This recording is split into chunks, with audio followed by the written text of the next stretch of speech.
एकजना साथीलाई छोड्नलाई।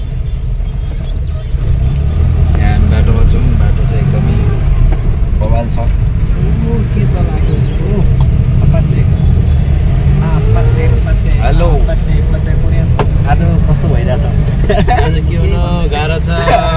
काठमाडौँको धुलो पनि खाइयो मस्त।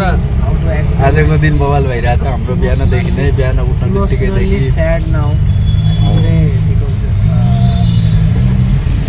I have जाम भइराखेको छ बाटो। हामी एयरपोर्ट जाँदैछौँ। आज बिहानदेखि नै हाम्रो दिन एकदमै बवाल भइराखेको छ। कस्तो हुँदैछ आज? के हुनु गाह्रो छ। त्यही भएर उसको मोबाइल बिक्री भएर आज एयरपोर्ट पुग्दैछु खाली खुट्टा। एउटा मोबाइल बिक्री भएर आज एयरपोर्ट पुग्दैछौँ। अनि सुन भइदिएको भए त म बेचिहाल्थेँ कि म त्यो इन्डियाबाट लिएको भए त म त्यसमा बेचिहाल्थेँ।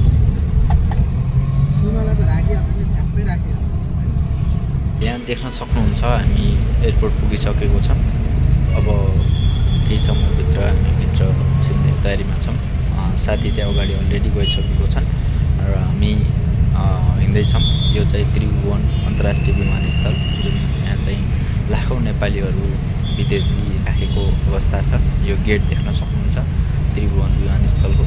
र हामी भित्र प्रवेश गर्दैछौँ। हामी तीनजना अहिले गाडीमा गइरहेका छौँ र एकजना साथी चाहिँ हाम्रो अगाडि नै गएर बसिराखेको छन्। र यसरी नै दिन प्रतिदिन नेपाली युवाहरू विदेशी राख्नु भएको छ र त्यसमा एउटा रोजगारको अवसर सिर्जना नहुँदा र एउटा आफ्नो चाहिँ जिम्मेवारी थपिँदै जाँदाखेरि त्यही अनुसारको आवश्यकता पुरा नहुँदाखेरि लाखौँ नेपालीहरू चाहिँ विदेशी राख्नु परेको अवस्था छ। र यहाँ देख्न सक्नुहुन्छ हामी यसरी भित्र प्रवेश गर्दैछौँ। यो अन्तर्राष्ट्रिय विमानस्थल र हामी भित्र प्रवेश गर्दैछौँ। ओके साथी, बाई बाई। दोस्त राम्रोसँग जाऊ ल। कल गर्दै गर, चिन्ता ल जाऊ दोस्त, र राम्रोसँग जाऊ। Okay by by.